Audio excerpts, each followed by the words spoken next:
오늘 본문은 우리가 잘 아는 달란트 비유입니다. 마태복음에 나오는 또 고유의 그런 비유들을 몇 가지 좀 살폈었는데 달란트 비유는 유사한 비유가 하나가 있어요. 누가복음 19장에 보면 문화 비유라고 나와요. 열 문화를 각각의 이 종들에게 하나씩 나눠주는 그런 이제 장면이 나오는데 그래서 이것이 유사한 같은 그런 비유가 아니냐라는 그런 주장도 있는데 이 그 돈을 맡긴 주인이 멀리 떠나갔다가 오랜 시간 후에 다시 왔다라는 것 외에는 사실은 내용이 다 틀려요. 같은 내용이 아닙니다. 그리고 그 말씀이 이렇게 전해진 그 장소나 시기도 다릅니다. 그래서 이 달란트 비유도 마찬가지로 마태복음의 고유의 유일한 비유로 이렇게 보는 것이 맞는 해석입니다. 자, 이 25장을 시작할 때에 25장 14절을 시작할 때에 어떤 사람이 타국에 갈 때 그 종들을 불러 자기 소유를 맡긴 것 같으니 이렇게 시작을 합니다. 근데 앞에 생략된 말이 있어요.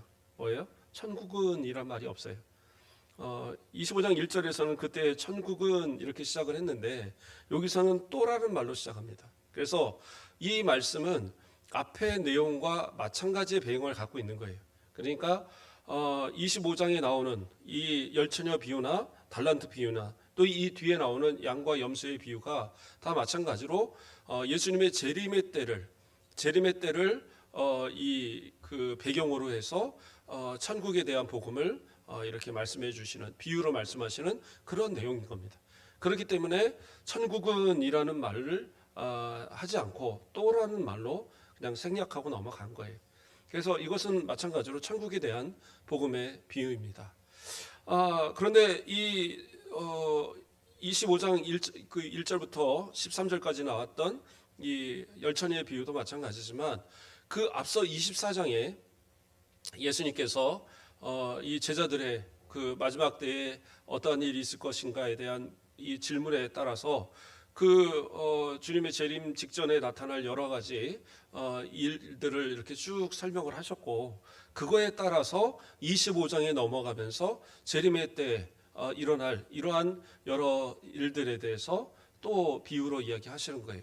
그러니까 예수님의 재림의 때에 어떠한 그 일이 있을 것이냐. 그래서 앞서서 열처녀 비유에서는 그죠? 등은 있으되 기름을 준비하지 못한 자들이 그 혼인잔치에 참여할 수 없었어요. 그래서 그 등에 대해서 어떤 이들은 성령이다, 어떤 이들은 또 다른 여러 가지를 이야기하지만 내용상으로는 믿음이에요. 믿음을 이야기하는 겁니다. 그래서 믿음이 없이 겉으로 보여지는 그런 행위로만은 구원받을 수 없다는 사실을 강조하는 부분이 바로 이 앞서서의 열처녀의 비유였어요. 그래서 예수님의 재림 때에는 믿음을 가진 사람만이 구원을 받고 저 영원한 천국에 들어가게 되는 겁니다. 마찬가지로 오늘 25장 두 번째의 이 달란트 비유도 결국에 예수님의 이 재림의 때에 나타날 이 사건을 비유로 이야기하는 건데 우리는 이제 이 내용을 쭉 살피면서 여기서는 어떠한 부분을 이야기하는가를 우리가 좀 살펴볼 필요가 있습니다. 자, 어떤 사람이 타국에 갈 때 이렇게 시작을 합니다. 그러니까 이 주인이 타국에 먼 타국으로 어떠한 일로 가는지는 잘 모릅니다. 그 누가복음의 문화 비유에서는 왕의 어떤 그러니까 분봉왕으로서의 어떤 그 왕위를 받기 위해서 가는 그런 장면이 나오는데 여기서는 이제 그런 것과는 관계가 없는 것 같아요. 어쨌든 먼 타국으로 그가 갔다라는 거예요. 그리고 상당히 오랜 시간의 시일이 걸려서 돌아올 겁니다. 하루 이틀이 아니고 몇 달이 아니고 아마 몇 년이 지날 것을 예상하고 말씀하는 거예요. 그래서 그 몇 년의 시간을 두고 어떻게 합니까? 가서 올 것을 생각하고 자기가 가진 재산의 일부를 띄어서 종들을 불러서 세 종을 부르죠. 그래서 한 종에게는 그 재능에 따라서 각각의 재능을 따라서 5달란트를 주고 2달란트를 주고 1달란트를 줬습니다. 이 달란트를 주는 기준은 뭐였어요? 그의 재능대로입니다. 재능대로. 그래서 15절에 보면 각각 그 재능대로. 그러니까 주인은 그 종들에 대해서 똑바로 파악하고 있고 그 모든 능력과 그 가진 재능을 정확하게 알고 있는 거예요. 그래서 그에 합당한 그러한 것으로 맡겨준 겁니다. 그런데 이제 우리가 여기서의 이 내용을 이미 다 알고 계시니까 안다는 전제 안에서 좀 얘기를 드리면 그러면 주인이 이 종들한테 왜 이 돈을 맡기고 왔느냐? 이 돈을 맡기지 않았으면 그 한 달란트 받은 사람이 그 달란트를 숨기고 하는 그런 일도 일어나지 않을 것이지 않느냐, 이러한 이제 생각을 가질 수 있을 것 같아요. 그러나 여기서의 이 전체적인 내용은 단순히 그냥 우리 집에 뭐 돌쇠야 하면 오는 그러한 종들을 이야기하는 건 아닌 것 같아요. 여러 제가 이 주석과 이 해석들의 책들을 좀 읽어보는데 하나같이 생각하는 것은 일반적인 그러한 하찮은 노예 계급에 있는 그러한 종은 아니에요. 그러니까 거의 집안에서 어떻게 보면 청지기의 역할을 할 만한 그 정도의 어떤 능력과 이 지식을 가진 그러한 종들입니다. 그래서 이 종들에게는 분명한 대우를 이 합당한 대우를 하고 있는 그러한 종들인 겁니다. 그러니까 주인이 믿을만하고 그의 재능들을 다 파악했고 그래서 그들에게 각각의 이 돈을 맡겨 주어서 어떻게 보면 이것은 그것을 통하여서 많은 이익을 남기라 이런 의미보다 더 큰 일을 맡기기 위한 어떠한 테스트적인 그러한 시험적인 그러한 일이었다고 보는 것이 더 합당합니다. 왜냐하면 이들이 이 5달란트와 2달란트 받았던 사람들은 어떻게 했습니까? 받자마자 즉시 바로 가서 장사해서 2배를 남겼어요. 그러니까 5달란트를 10달란트로 만들었어요. 2달란트를 4달란트로 만들었습니다. 그러니까 대단하게 열심을 다했고 그 기간이 뭐 짧게 했다라기보다는 주인이 올 때까지의 그 기간 동안 그 일들을 계속 한 거예요. 그래서 2배를 남기는 이러한 상황을 만들었는데, 그런데 이러한 것들을 만들었을 때 종들을 향하여 주인이 뭐라고 얘기합니까? 5달란트 받았던 그 종한테 칭찬할 때에 뭐라고 얘기해요? 그 주인이 이르되 잘하였도다. 21절에 그 주인이 이르되 잘하였도다. 착하고 충성된 종아, 내가 적은 일에 충성하였음에 내가 많은 것을 내게 맡기리니 이야기합니다. 적은 일이라고 얘기하고 있어요. 5달란트 맞은 죄송합니다. 발음이 잘 안. 5달란트 받은 이 사람이 그 한 일을 적은 일이라고 얘기하고 있어요. 그러니까 이 주인의 입장에서는 5달란트가 아무것도 아닌 거예요. 2달란트, 1달란트 아무것도 아닌 거라는 겁니다. 왜 그러냐면, 자, 생각해 보세요. 작은 돈은 아닙니다. 분명히. 이게 달란트를 환산하는 사람에 따라 좀 다른데, 제가 항상 좀 헷갈리더라고요. 달란트를 이 환산하는 그런 내용들을 책들이나 다 좀 달라요.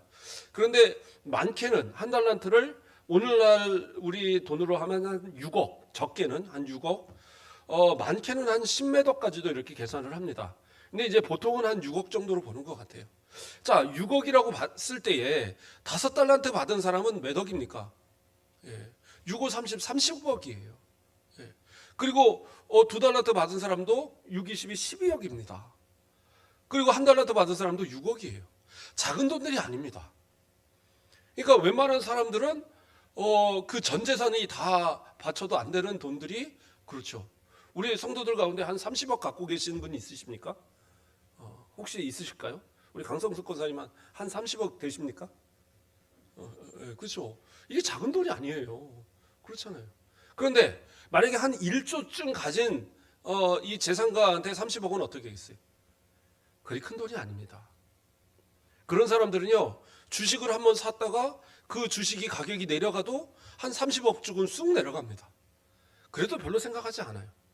그러니까 오히려 세계적인 그런 주식으로 아주 유명한 그런 사람들 있잖아요. 몇 조의 재산을 가진 그 사람들은 주식이 내려가면 주식의 가치가 막 떨어질 거잖아요.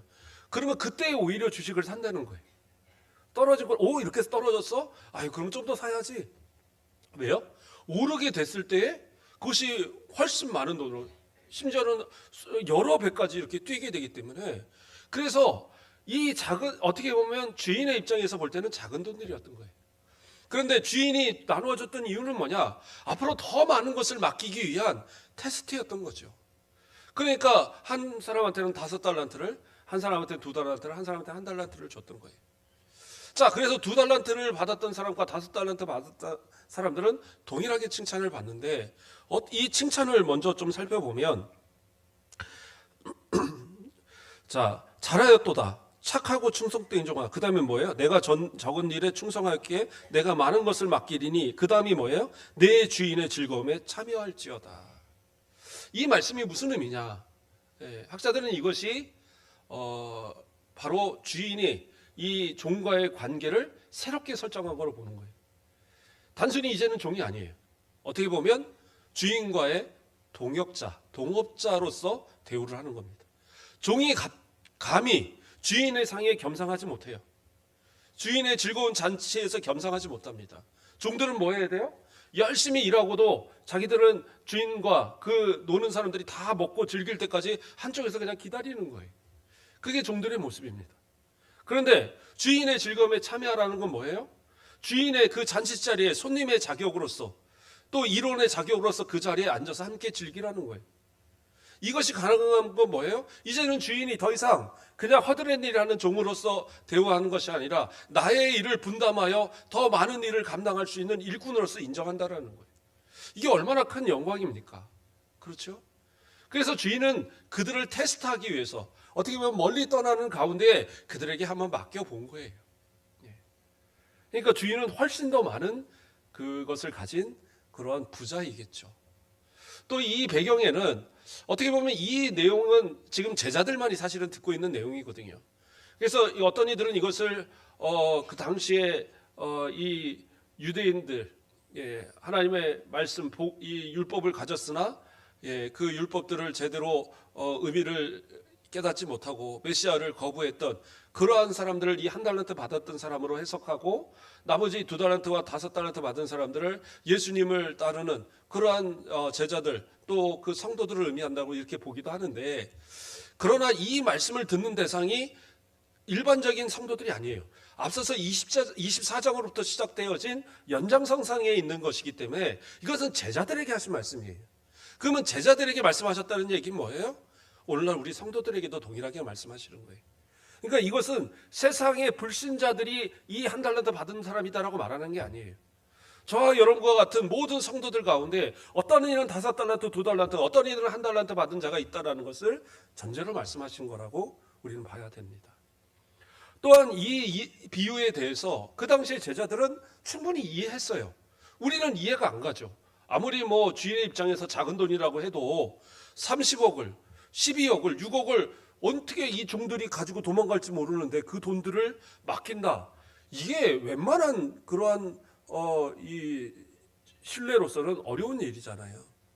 그런데 이것이 그때로서 가능했던 이유는 사실은 이 그 땅들을 소유하고 또 그곳에 어떤 이 재산과 모든 것들을 소유하는 사람들이 사실은 이 로마의 지배계층에 있는 사람들이 대부분이었기 때문에 멀리 로마라든가 다른 지역에 있으면서 그 로마 황제라든가 뭐 이런 사람들에게 어떤 공로를 받아서 땅들을 분배받은 거예요. 왜냐하면 이 이스라엘 땅들이 결국에는 이 속국으로 있었기 때문에 이 피지배 계층의 사람들이 자기의 소유권을 주장하기가 어려운 그런 땅들이 되게 많았었던 겁니다. 그러니까 그런 땅들에 대해서 이 분배받았던 사람들이 몇 년 동안 와서 있다가 또 본국으로 돌아갔다 다시 오고 이러한 일도 상당히 많았거든요. 그러니까 그러한 때에 자신이 가진 땅과 또는 그러한 모든 것들을 잘 관리하도록 그렇게 종들을 세워서 그것을 관리하게 하는 거예요. 근데 이제 여기서는 약간 연장선상에서 자신의 가진 재산까지 그것을 맡겨주는 이러한 이제 상황이 되어졌죠. 그러니까 그때 당시의 사람들로서는 충분히 이해할 수 있는 내용이에요. 자, 그런데 어쨌든 자, 2달란트와 5달란트까지의 내용은 끝났어요. 근데 이제 문제는 이 1달란트 받은 사람입니다. 1달란트 받은 사람도 동일하게 이걸 받았는데 이 사람은 어떻게 해요?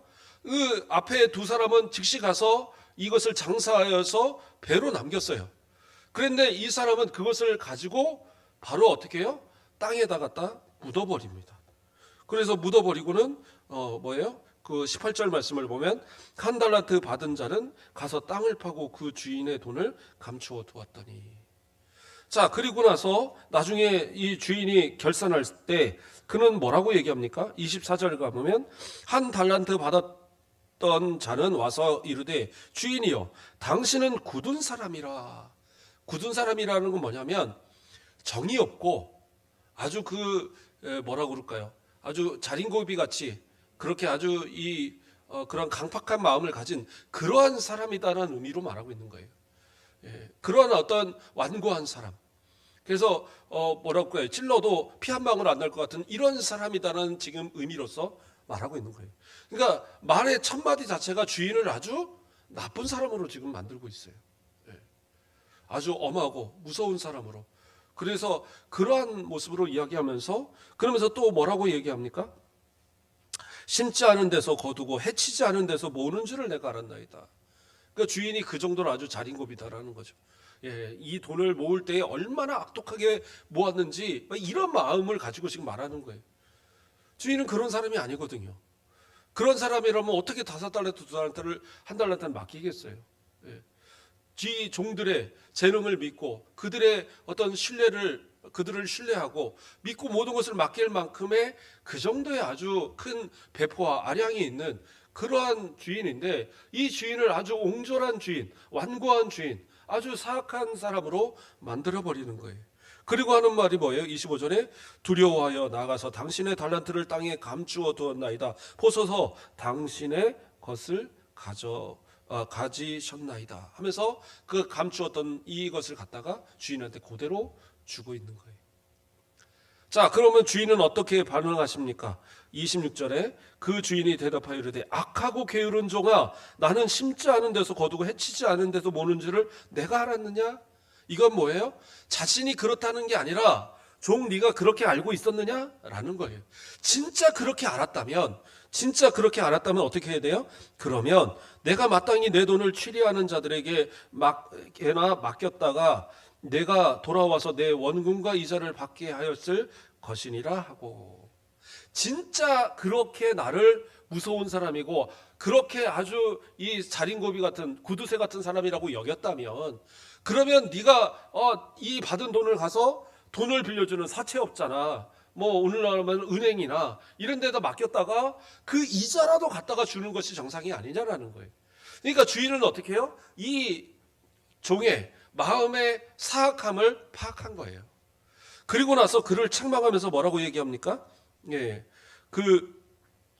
이어서 27절에 죄송합니다. 28절에서 그에게 한 달란트를 빼앗아 10달란트를 가진 자에게 주라. 무릇 있는 자에게는 받아 풍족하게 되고 없는 자에게 있는 것까지 빼앗기리라 해서 그 모든 것을 빼앗긴다라고 말씀하시면서 30절에서 마지막으로는 이 무익한 종을 바깥 어두운 데에 내어 쫓으라. 거기서 슬피 울며 이를 갈리라. 그러면서 그에 대한 이 잘못을 지적하고 그를 책망해서 내어버립니다. 그래서 그는 어떤 모습이었어요? 제가 26절을 읽어야 되는데 쭉 밑에만 읽었어요. 그 주인이 대답하여 이르되 악하고 게으른 종아, 이렇게 시작을 하죠.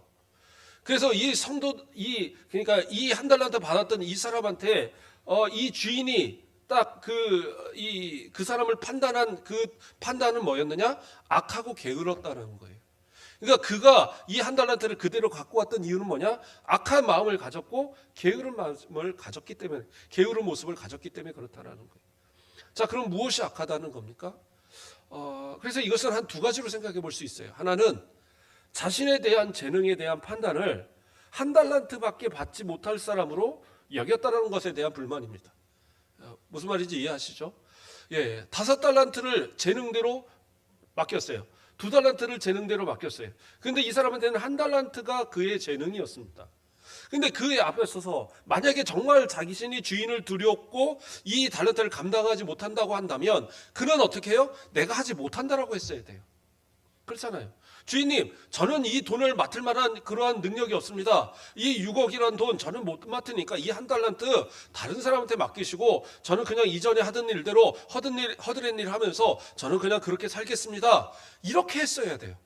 근데 앞서서 이미 주인은 아마 이 상황을 설명을 했을 것이고 내가 그 멀리 타국에 갈 동안에 너희한테 일정을 나의 재산을 맡길 건데 일정 부분 맡길 건데 너희가 이것을 잘 관리하고 이것을 잘 불려서 나에게 돌려달라는 그런 어떻게 보면 근로 계약을 맺었을 거란 말이에요.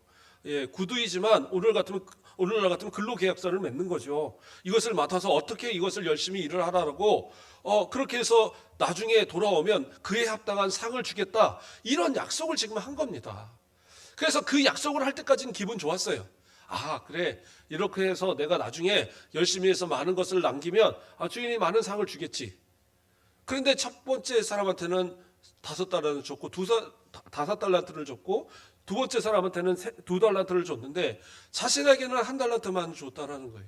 그러면 그것을 통하여 아무리 많은 이득을 남겨도 30억을 받은 사람이 만약에 10억을 남겼어요. 그러면 거기서 너 참 잘했다. 그래서 한 1억쯤 띄워준다. 그럼 상당히 클 거잖아요. 이 2달란트를 받은 사람도 한 12억 중에서 한 5억을 만약에 남겼다. 그러면 거기서 한 5천만 원 띄워줘도 자기는 아주 흡족하게 상을 받았다고 생각할 거란 말이에요. 근데 한 달란트 받은 사람이 6억을 가지고 열심히 일을 해서 한 1억을 했는데 그 중에서 야, 너 참 잘했으니까 한 1,000만 원 받아 하고 띄워줬다고 생각할 때에 자기가 받을 양이 너무 적은 거예요. 이건 이제 본인이 계산을 한 거죠.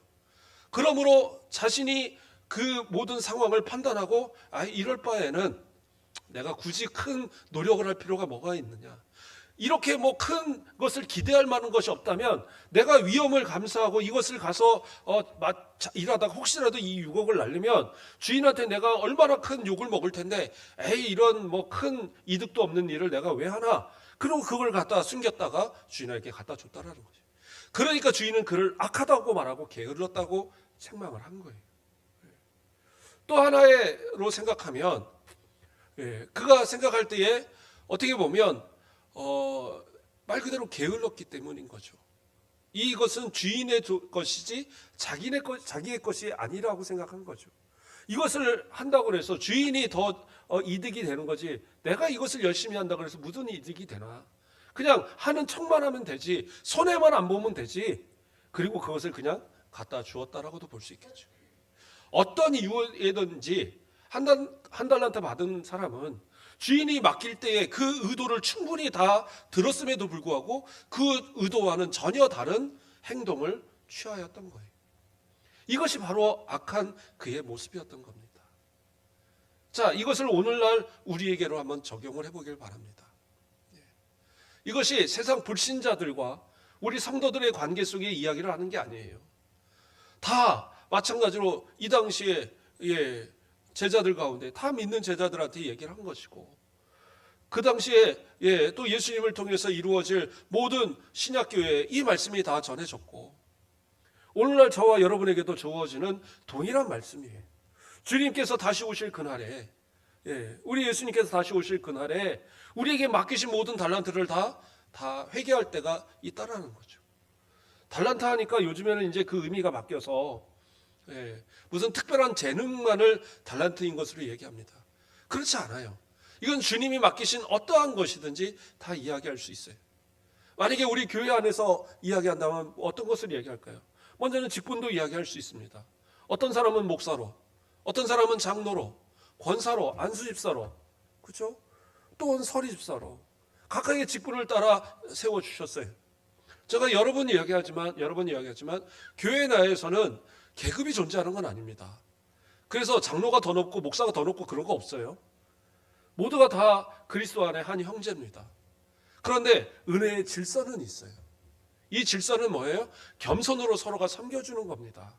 그래서 장로로서 교회가 세워진 그 모습에 대해서 성도들은 그 은혜의 질서를 따라 섬겨주고 따라주고 권사를 존경해주고 안수집사들이 일할 수 있도록 협력해주고 이러한 모습들이 다 있어야 되는 거예요. 그렇기 때문에 이 직분들은 정말 존귀한 겁니다. 근데 어떤 이들은 그래요. 이것을 마치 계급처럼 생각하는 분들이 있어요. 우리 교회가 그렇다는 게 아니라 제가 예전에도 말씀드렸던 적이 있지만 어느 교회에서는 권사 투표에서 정말 열심히 충성하던 분이 자기 권사 안 됐다고 교회 문을 박차고 나가버렸어요. 이런 교회 다닐 필요 없다고. 실제로 제가 눈으로 보는 앞에서 그랬어요. 이거는 잘못된 신앙이에요. 어느 것이 높고 낮은 게 없어요. 설의 집사가 낮은 게 아니에요.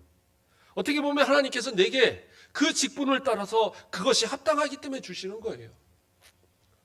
권사로서, 안수집사로서, 장로로서, 또는 서리집사로서, 목사로서 그에 합당한 하나님께서 그 재능을 따라, 그 분량을 따라 하나님이 주시는 거예요. 그래서 내가 내게 주신 직분을 따라 충성을 다하면 그때 하나님께서 더 큰 직분들을 주시는 거죠. 그렇게 생각을 해야지, 뭐 인기 투표하듯이, 세상에 투표하듯이 선거운동을 해갖고 내가 되려나? 선거운동 하면 안 돼요. 선거운동은 우리 교단에서는 다 불법입니다. 총회도, 노회도, 교회도 다 마찬가지예요. 물론 불법인데도 불법을 행하는 분들이 있어요. 그것이 뭐 없다는 건 아니에요. 그런데 이제 다 몰래 하죠. 그런데 그것이 잘못된 거라는 겁니다. 왜요? 이것은 하나님이 세우시는 것이 우리가 세우는 게 아니에요. 그래서 모든 성도들이 정말 기도하면서 이분이 정말 우리 교회를 위해서 장로로서, 권사로서, 안수집사로서 충성을 다해서 하나님 앞에 헌신하게 해달라고 기도하는 마음으로 세우는 거예요. 그래서 표의 3분의 1을 받아야지만 되잖아요. 왜 3분의 2냐? 다른 데는 다 다투표로 하는데 그래도 뭐 어떤 교회는 그러더라고. 다 쭉 세워놓고 다투표로 세우죠. 그건 잘못되고 무식한 얘기예요. 왜 3분의 1을 정하느냐? 그 정도는 돼야 교회가 전체가 마음을 다해서 그를 추대한 거로 그렇게 인정을 하는 거예요. 그래서 나머지 내가 찍지 않았어도 3분의 1도 교회의 모든 이 성도들의 뜻이구나 하고 함께 협력해서 그걸 인정하는 거예요. 그래서 3분의 2라는 그러한 숫자를 교회는 또 어느 교단이고 다 정하고 있는 거예요. 자, 그러면 그렇게 해서 세워지는 이 직분이 무슨 나 대단한 것처럼, 그래서 나는 이제 안수집사 됐으니까 다음은 꼭 장로가 돼야지, 그런 거 없어요. 내게 주신 직분이 서리집사건 권사건 장로건 그것으로 인해서 내가 더 높아지는 무엇인가 되려고 하려고 하지 마시고, 지금 내게 주신 직분을 따라 하나님 앞에 충성을 다하면 주님이 어떻게 해요? 그것을 판단하시고 그에 합당한 그 직분을 더하여 주시는 거예요. 오늘 분명히 우리가 읽었잖아요. 뭐라고 그랬어요? 그 착하고 충성된 종아, 내가 적은 일에 충성하였음에 내가 많은 것을 내게 맡기리니. 딱 이 원리가 우리 가운데 주시는 원리예요. 그래서 내가 아무것도 아닐지라도 그래도 하나님 앞에 충성할 수 있다라는 이 직분으로, 집사로 또는 안수집사로, 권사로, 장로로 주셨다는 이 사실만으로도 우리는 그냥 감사하고 그에 합당한 일에 충성을 다하면 되는 거예요. 하는 일들이 사실은 다 다른 거예요. 그런데 누가 하는 일이 더 돋보인다고 그래서 그 일을 내가 하고 싶다? 그것도 아니에요. 교회에서 어쨌든 세워진 직분을 따라 그 직분에 맞는 직분이 주어지면 그것에 충성을 하고, 그리고 그것을 인해 하나님께만 칭찬받으면 되는 거예요. 그런데 이것으로 인해서 누가 높네, 누가 낮네, 누가 언제부터 저 권사라고, 언제부터 장로라고, 언제부터 안수집사 저러나, 이런 말 할 필요도 없어요. 그렇지 않습니까?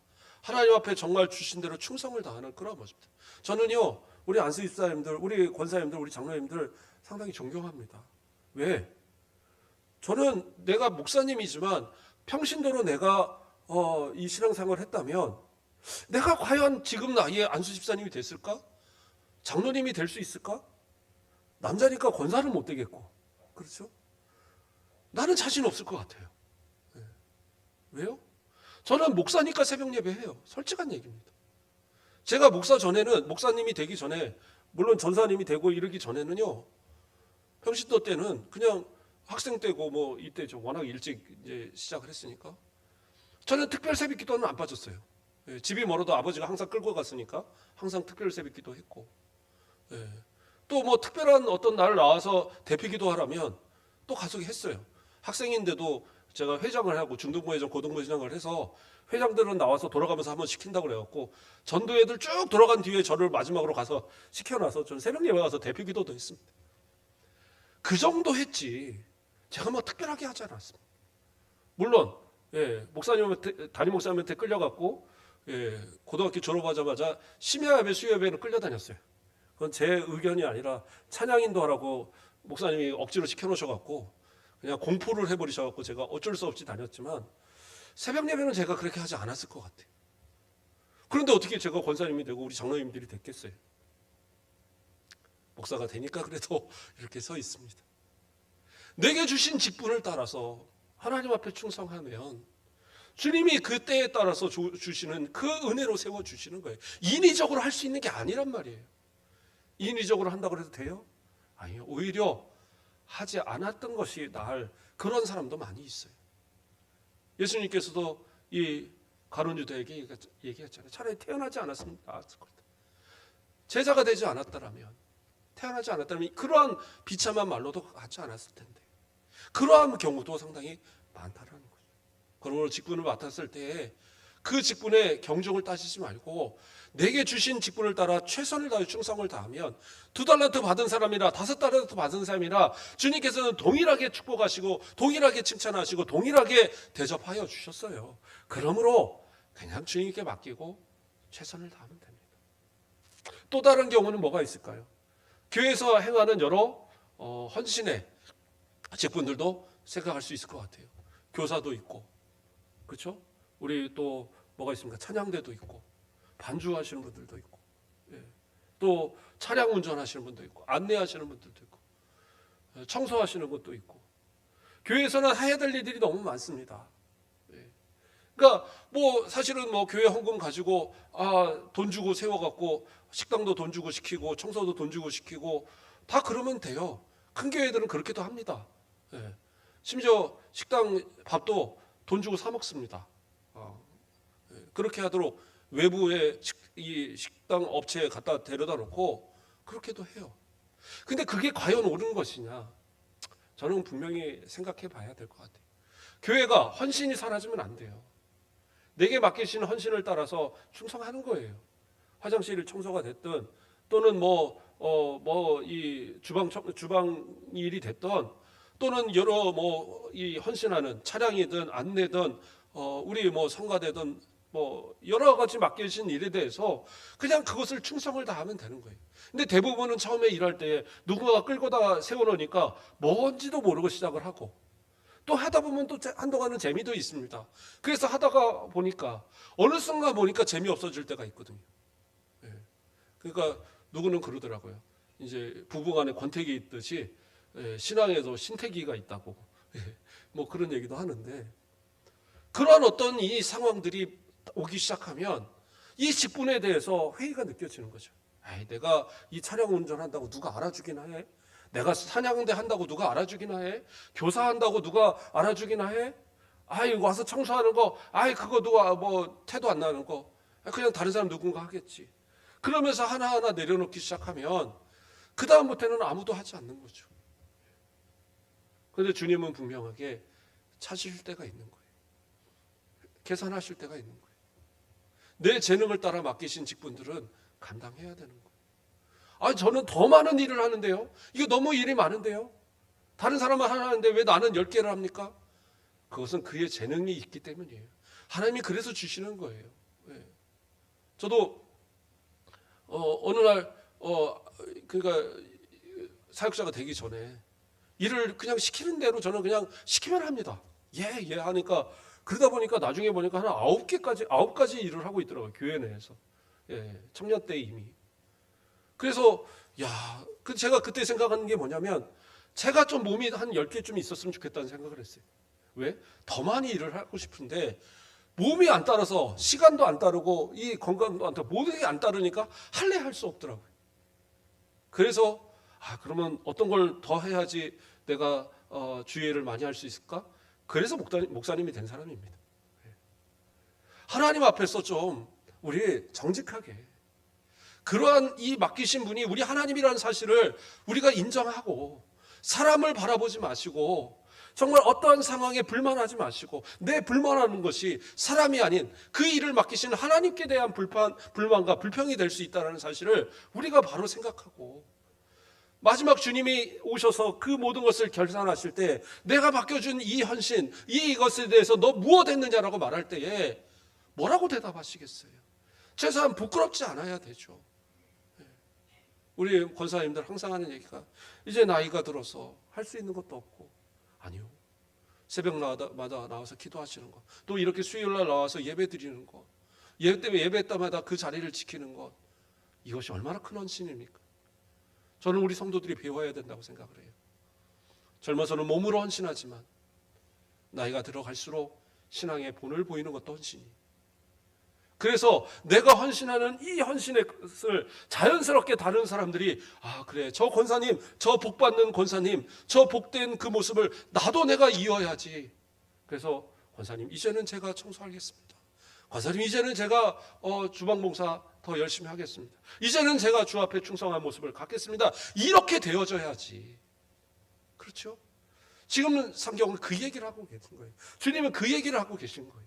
나중에 주님 오실 때에 맡긴 그 달란트를 분명히 계산한다라는 거예요. 그런데 이것을 주님 앞에서 주님은 무서운 분이십니다. 주님은 제가 잘못하면 벌레이실 분이잖아요. 그래서 저는 그냥 조용히 내 신앙만 지키고 살았습니다. 그런데 그 믿음이 진짜인지를 누가 판단하세요? 우리 주님이 판단하시는 거예요. 야고보서에서 항상 하는 얘기, 행함이 없는 믿음은 죽은 믿음이다. 주님 앞에 행하지 않으면서 나는 믿음 지켰습니다. 그건 뭐예요? 땅 속에 묻었다가 주님 앞에 다시 드러내는 것과 다름없어요. 할 수 있는 한 주님 앞에 끝까지 충성하십시오. 내게 맡기신 한에서 끝까지 충성하세요. 제가 할 수 있는 거는 말씀 전하는 일이에요. 게을르지 말아야 되고 최선을 다해요. 저는 제가 우리 전사님 참 좋아합니다. 되게 좋아하고 항상 좋아하는데 좋아하는 건 다른 거 없어요. 솔직한 얘기로 일을 실수할 때도 많고 제가 뭘 부탁하면 맨날 잊어버리기도 하고 그럴 때도 많아요. 그런데 제가 설교를 이렇게 때에 맞춰 이렇게 맡기면 최선을 다해 준비해요. 제가 봐도. 그리고 열심을 잘해서 해요. 그리고 싫다는 얘기를 한 번도 안 해요. 저는 그게 너무 좋더라고요. 교육자는 설교인데 제가 이전에 전사님들 이 목사님들 있을 때 제가 안 시킨 게 아닙니다. 제가 설교 욕심이 있어갖고 저만 다 하겠다고 한 적이 없어요. 저는 시켰는데 본인들이 못 한다겠대요. 준비가 안 돼서 목사님 그냥 조금 더 있다가 한 몇 주 더 있다가 하면 안 될까요? 그래서 맨날 미뤘던 거지 제가 안 시킨 게 아니었어요. 그런데 우리 전사님 제일 어린데도 맡겨지면 어떻게 해요? 네, 해보겠습니다. 실수하면 누가 책임져요? 그건 제가 책임지는 거죠. 본인이 책임지는 건 아니니까. 그러니까 그렇게 마음을 가지고 하는 것이 옳은 거예요. 교회 일은 그런 겁니다. 권사도, 장로도, 안수입사도, 설입사도, 교사도, 우리 또 차량봉사도, 주방봉사도 모든 내게 맡겨진 것에 아멘으로 충성하면 그 다음 책임은 누가 주셔요? 우리 하나님이 주셔요. 우리 예수님이 주셔요. 그리고 그에 따라 충분한 상을 내리시고, 그렇죠? 삶에 하나님께서 동역자로 삼으시고 아브라함을 나의 벗이라고 얘기하셨잖아요. 벗으로 삼아주시고 예수님의 그 사명을 같이 감당하는 사도들 다 하나님께서 그 동역자로 예수님께 동역자로 삼았듯이 우리 성도들을 그렇게 대우하시고 저 영원한 천국 갔을 때 우리는 어떻게 해요? 그 영화로운 자리에서 왕같은 그러한 자리에 이 천사들의 그 모든 이 수종을 받아가며 그러면서 지낼 그날이 약속되어 있단 말이에요.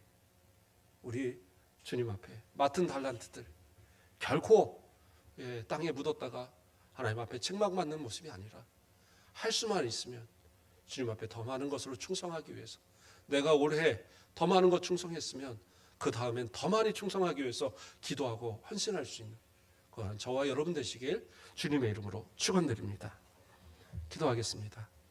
사랑의 하나님 감사를 드립니다. 주님께서 우리에 맡기신 것이 얼마나 크고 얼마나 감사한 것들인지 내가 이것을 행할 때에 주님 앞에 혹시라도 악하고 게으른 종의 모습은 아니었는지 회개하며 아뢰옵니다. 주님 우리의 모습들을 불쌍히 여겨주시고 이제는 우리의 마음과 생각이 오직 주를 향한 열심과 뜨거움으로 회복되고 신앙의 권태기에 있던 우리들이 이제 다시 영적 회복으로 다시 한번 뜨거운 충성의 모습으로 주님 앞에 설 수 있는 복된 성도들 되도록 인도하여 주시옵소서. 감사합니다. 예수 그리스도의 이름으로 기도드립니다. 아멘.